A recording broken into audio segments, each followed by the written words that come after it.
It was one of those nights where the clock seemed to mock me, creeping closer and closer to midnight while my laptop glared back with ruthless intensity. There I was, stuck in my tiny apartment, staring down a monstrous email from Mr. Grant, the client whose name had become a sort of curse word around the office. The email was long, dense, and dripping with demands that felt less like requests and more like ultimatums. My heart was racing, palms sweating, and the blinking cursor on my reply draft might as well have been a ticking time bomb. Have you ever been so overwhelmed at work that quitting didn't just seem like a passing thought but the only logical choice left? That exact feeling was eating away at me, all while the client's contract, and honestly, my entire career was hanging precariously by a thread. I work at a digital marketing startup nestled smack dab in the middle of a city that never truly sleeps. It's fast, chaotic, and a little bit addictive, like espresso mixed with just a splash of adrenaline. When I first joined, I was convinced this place was the perfect match for me. The energy buzzed through open floor plans and brainstorming sessions shaded by whiteboards scribbled with wild ideas. It was the kind of place where your job wasn't just a job, it was a calling, a puzzle you couldn't wait to solve. Laura, my boss, was a force of nature dressed in crisp blazers and armed with laser-focused expectations. She demanded excellence but had this weirdly supportive vibe too, as if she secretly rooted for you to survive the daily startup madness. Then there was Tim, our resident oddball. No official title but unofficial office therapist fit him much better. He had this uncanny way of cracking jokes just when you needed it, and always carried a thermos of some questionable herbal tea like it was his lifeline. For months, things were humming along just fine. I was nailing deadlines, the team was clicking, and even the notoriously demanding Laura threw me a rare smile or two. And then, boom, Mr. Grant entered the picture. To say his demands were tough was an understatement. He didn't just want results, he wanted miracles wrapped in impossible timelines with a cherry on top. At first, I tried to keep my cool. The client was big, the kind of business that could catapult our startup into the next league. But with each request, the pressure mounted like a wave ready to crash. Sleepless nights became routine. My confidence, once steady and strong, started to wobble like a Jenga tower on a rickety table. That night, staring at the glowing screen filled with Mr. Grant's latest barrage of emails, I felt like I was standing at the edge of a cliff. Should I lean in and let go, or scramble back to safety? The blinking cursor didn't blink anymore, it just stared, daring me to respond. And just then my phone buzzed. A message from Tim popped up. Remember, even superheroes need a coffee break and event session. You in tomorrow? It was a tiny lifeline in the chaos, a reminder that maybe I wasn't drowning alone. But the storm of that email hadn't passed. It was just beginning. When I started at the startup, I was this wide-eyed digital marketing enthusiast convinced I'd landed in the perfect place. The kind of job where every morning felt like opening a new chapter of a fast-paced adventure novel, complete with caffeine-fueled brainstorming marathons and a team that somehow managed to be both ultra-productive and delightfully eccentric. It wasn't just about hitting deadlines, it was about crafting strategies that felt more like art than work. And for a while, it was bliss. Laura, my boss, was the kind of manager you simultaneously wanted to impress and politely fear. She had this piercing gaze that seemed to read through the fluff to the core of any idea you pitched. She expected excellence, no sugarcoating, but there was something about her that made you believe she really cared about your growth, even if she did have the uncanny habit of popping by your desk unannounced just when you were about to breathe out from a tight deadline. Pressure makes diamonds, she'd say with that tight smile, and somewhere deep down, I guess I believed her. Then there was Tim, the team's unofficial morale officer, or as we jokingly called him, our office therapist. If Monday mornings had a mascot, it was him, walking in with mismatched socks and a thermos filled with what he swore was detoxifying herbal magic.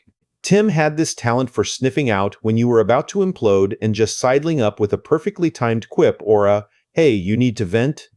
I'm one bad joke away. His mix of quirky humor and genuine empathy made the chaotic startup days a little more bearable. All this good mojo ran smoothly until Mr. Grant entered the scene. The moment he became our client, the office atmosphere subtly shifted. At first, I tried not to read too much into it. After all, bringing in a big client was cause for celebration, right? But Mr. Grant wasn't your average client. He was more like that ticking time bomb hidden beneath a deceptively calm exterior. His emails arrived packed with demands that felt like challenges set by some malevolent puzzle master. Can you turn this campaign around overnight? No problem. Also, could you triple the engagement rates by next week? We're counting on you. The cherry on top, impossibly fast turnarounds that would make even the most seasoned marketers break into a cold sweat. The team buzzed with nervous energy, but I felt the pressure in a way I hadn't before.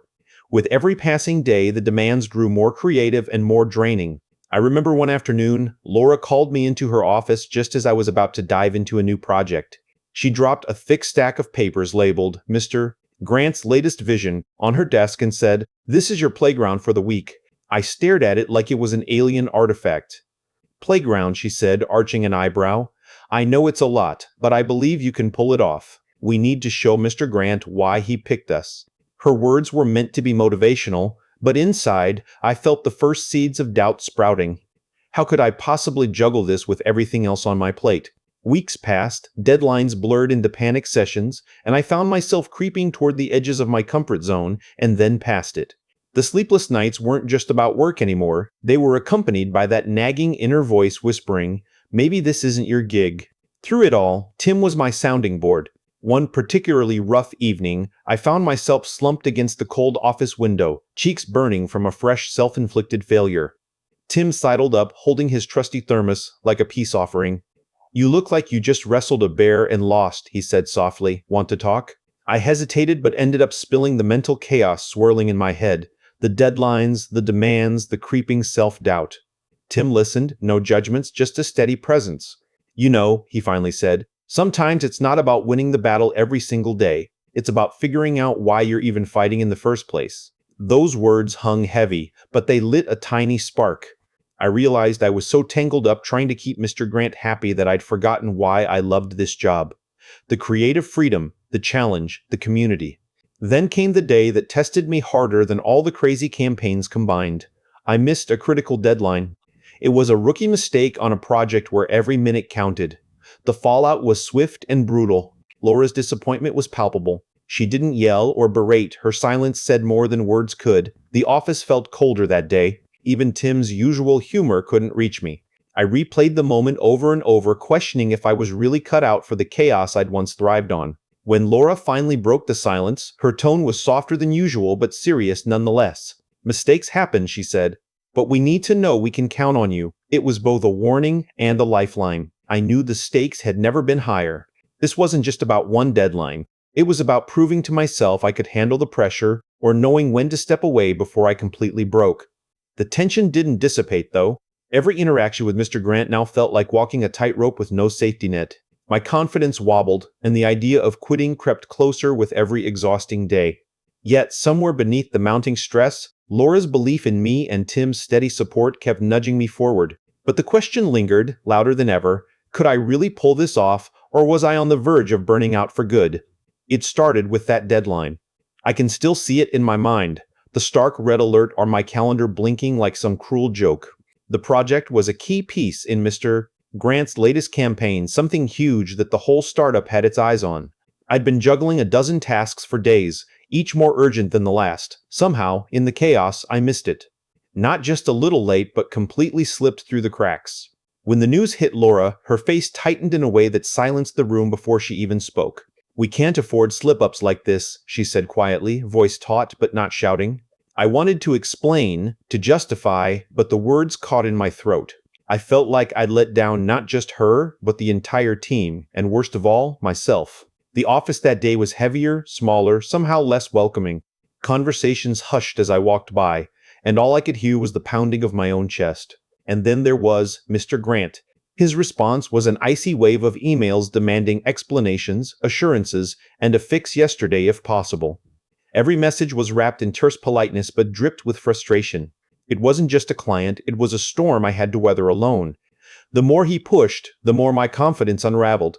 At some point that week, Tim found me slouched at my desk, staring blankly at a screen I wasn't really seeing. His voice was gentle, but there was that unmistakable teasing edge. "You look like you're auditioning for a zombie movie," he said, sliding his herbal tea across the table. "Want to tell me what's going on in that head of yours?" I hesitated, the walls I'd built against admitting weakness suddenly feeling thin. Then I unraveled. The mounting pressure, the sleepless nights, the gnawing doubt. Tim just listened, nodding, understanding. "Man, that sounds brutal. But quitting? That's a big leap."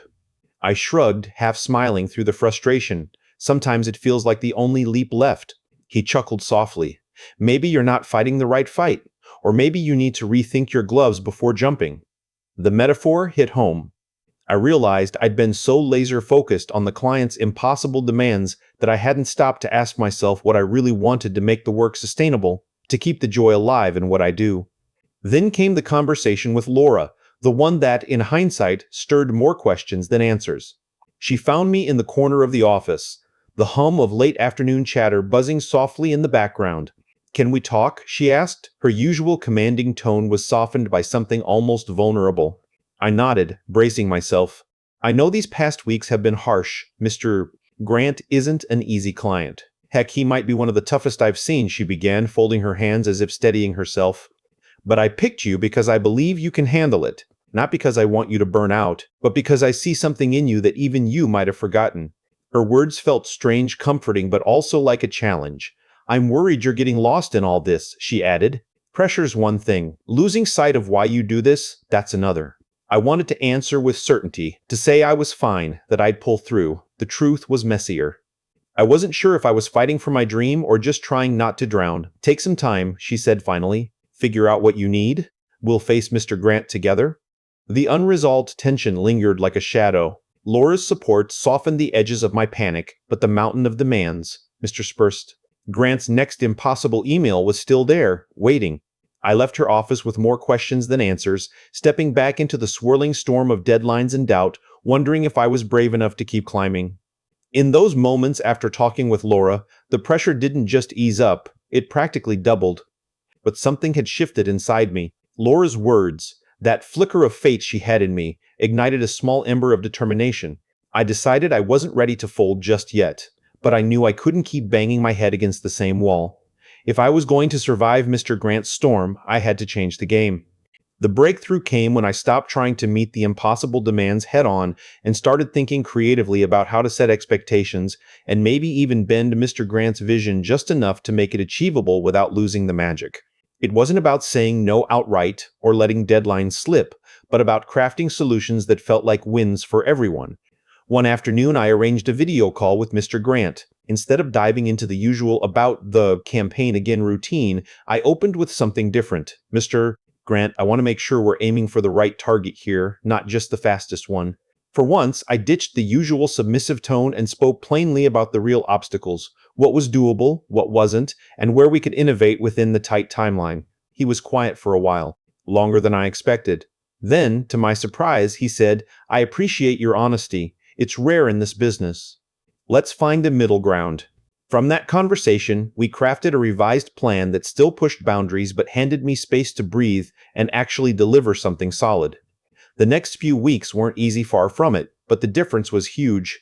Instead of scrambling blindly, the team and I were focused, strategic, and, dare I say, even a little confident again.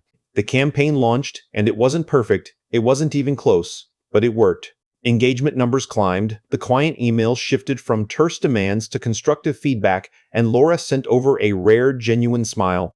Tim called me over to the coffee machine one afternoon and muttered, "Look at you, turning startup chaos into art." That's when it hit me. This madness, this roller coaster ride, wasn't just about winning or losing a client. It was about learning how to navigate through impossible challenges without losing myself in the process. I learned that resilience isn't some heroic nonstop sprint. It's the messy, awkward dance between sticking it out and knowing when to step back, take a breath, and recalibrate.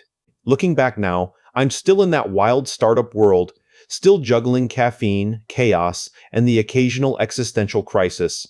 But I'm not just reacting anymore, I'm dancing with the madness, even laughing at it sometimes. Because if there's one thing this crazy journey taught me, it's that the dream job isn't about avoiding the storms, it's about learning to steer your own ship through them, even when the waves threaten to knock you over. And hey, if all else fails, there's always Tim's questionable herbal tea, and somehow, that's enough to keep me coming back for more.